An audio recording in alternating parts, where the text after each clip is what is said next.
After the suicide of my friend Adam, I made a decision to try and educate others outside of the scientific community about the disorder that ultimately led to his death. Adam had depression. People tend to believe that there's a selfishness associated with suicide, but they're forgetting one thing, that these brains are not functioning in the same way that ours may be. The brain is important to behavior because it drives it. In my opinion, there is no behavior without the brain. So the way the brain functions drives behavior. 1 in 5 of us suffers from a mental disorder at some point in our lives. Even more are affected indirectly by this disorder. So why do we not understand more about it? Although depression is called a mental disorder, this is misleading. Depression is a brain disorder, and the behaviours tend to manifest only after the changes have already begun in the brain. Everything we do, everything we think has to do with what's going on in the brain. So whatever your brain is telling you reality is, that's what you experience. So when people are depressed, this isn't a choice that they're making, it's that their brain is running in such a way that they feel depressed. When you feel elated, it's the same thing. When you feel dizzy, it's the same thing. We are slaves to whatever is going on under the hood, and that's the reality that we have to face. We're making an animation combining neuroscience with face paint to tell a story of depression and to raise awareness about mental health. The story is the emotional journey combined with the science behind it. We want to show that there are reactions in the brain controlling your mind. The film's going to be about a minute long. I shoot at a frame rate of about 12.5 frames per second. So for a minute, it's a minimum of 750 frames. That's 750 paintings. As well as a grant award from Queen Mary Centre of Public Engagement, the project has received support from the scientific community. Travelling to Houston recently meant I could promote the project beyond the UK. At Adam's funeral, I was struck by his father's words to us as he left.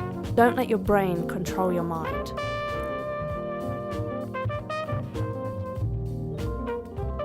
Ruby is a short animation using face paint that I painted on my own face. I call it an animated self-portrait.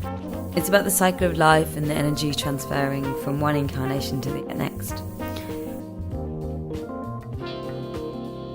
With this new film, my friend Kevin has generously agreed to model for me, as this is a subject that's close to his heart. I get involved in this project because the subject of depression and anxiety and mental illness is something I know quite a lot about. I mean, I have to live with it. And I think it's becoming more and more talked about and more recognised. It's a subject that gives itself to artistic expression. There's a real craving for understanding science, but it's difficult to do that in the traditional academic sense of having textbooks and papers.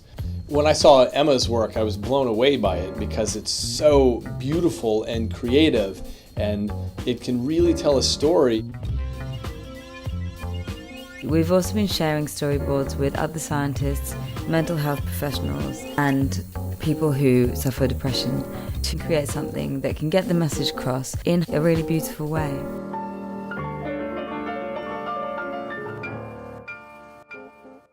The work that you're proposing to do, the project that you're engaging in, I think it's very exciting. This matters to everyone. What's happening in our brains defines our reality. And to the degree that we can get that out of the lab and into the public sphere, that's a really critical mission for us.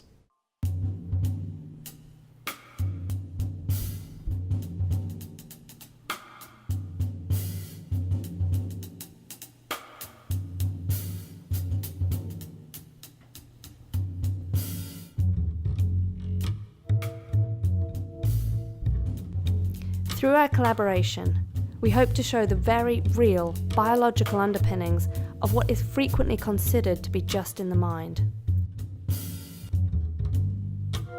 Using art, we can demonstrate the impact that the brain has on mood and reach an audience who may not normally get exposure to information about neuroscience.